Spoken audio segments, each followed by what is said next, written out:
एक गांव में रामलाल नाम का गरीब सब्जी वाला रहता था, जो हमेशा बाजार में अपने दोस्त चंदू के साथ सब्जी बेचने का काम करता था और दोनों के पास अपना अपना एक गोदाम भी था। रामलाल की पत्नी आरती जो घर का काम करती थी और उसका बेटा रोहन जो स्कूल जाता था।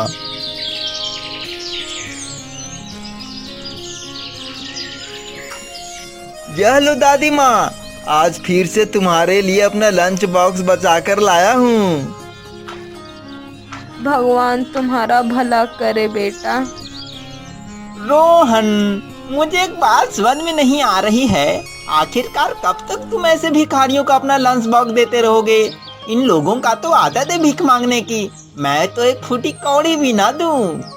मोहन, मुझे पता है कि मेरे पिताजी उतना अमीर तो नहीं है कि उनके लिए रोज खाने की व्यवस्था कर सकूं, और एक दो बार लंच दे दिया तो फिर मैं कौन सा गरीब हो जाऊंगा। और वैसे भी मेरे पिताजी कहते हैं कि दान पुण्य करने से हमारा कुछ घटता नहीं है, बल्कि और बढ़ जाता है। तू नहीं मानेगा, अब चल घर चल, देर हो रही है। रोहन और मोहन वहां से घर की ओर चल देते हैं और घर पहुंचते ही रोहन अपने परिवार के साथ खाना खाने बैठ जाता है।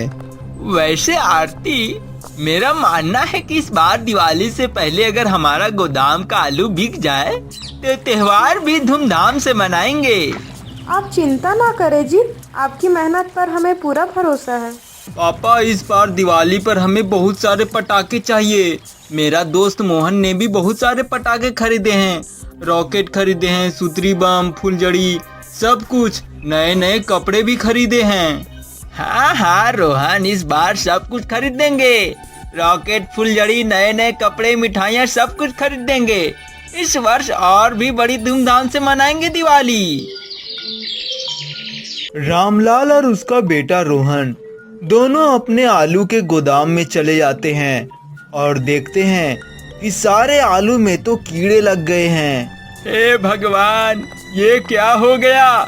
मेरे सारे आलू में तो कीड़े लग गए। अब सड़ा हुआ आलू कौन खरीदेगा? आप चिंता ना करें पिताजी, भगवान सब कुछ ठीक कर देंगे। और वहां से दोनों अपना थैला लेकर बाजार चले जाते हैं।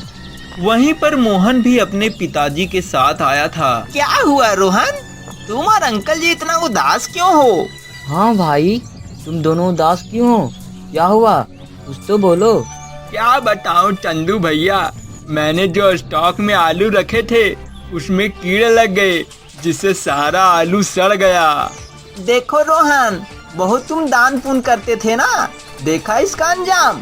अंकल यह अपना लंच बॉक्स रोज किसी न किसी गरीब को दे देता था और कहता था कि दान पुण्य करने से और बढ़ता है। देखा दान पुण्य करने का नतीजा।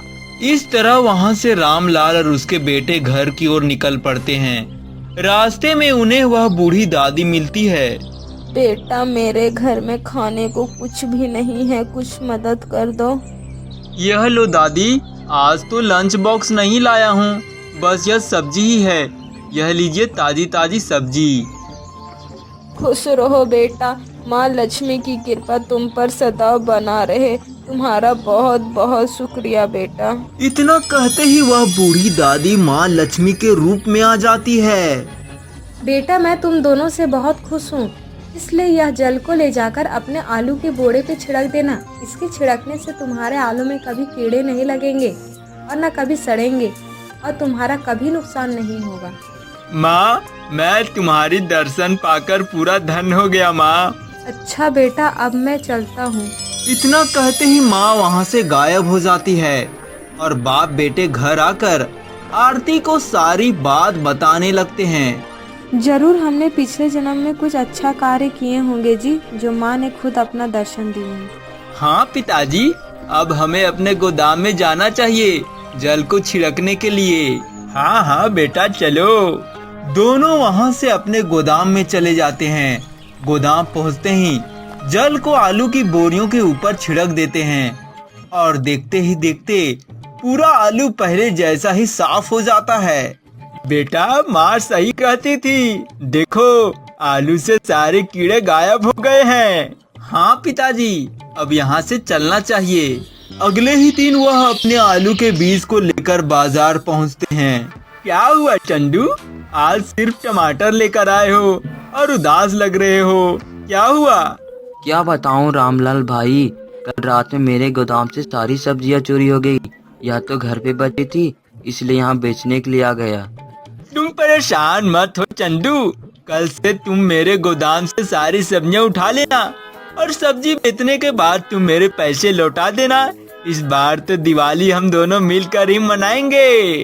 पर भाई तेरे आलू में तो कीड़े लग गए हुए हैं। रामलाल उसे सारी बात बता देता है। चल चल ठीक है, अब शाम के लिए शॉपिंग भी तो करना है। बच्चों के लिए पटाखे, नए नए कपड़े खरीदना है कि नहीं। शाम होते ही रामलाल और चंदू दोनों माँ लक्ष्मी की पूजा करके बच्चों के साथ पटाखे छोड़ने लगते हैं और इस तरह माँ की कृपा से वे लोग और भी दान पुण्य करने लगते हैं और खुशी खुशी रहने लगते हैं।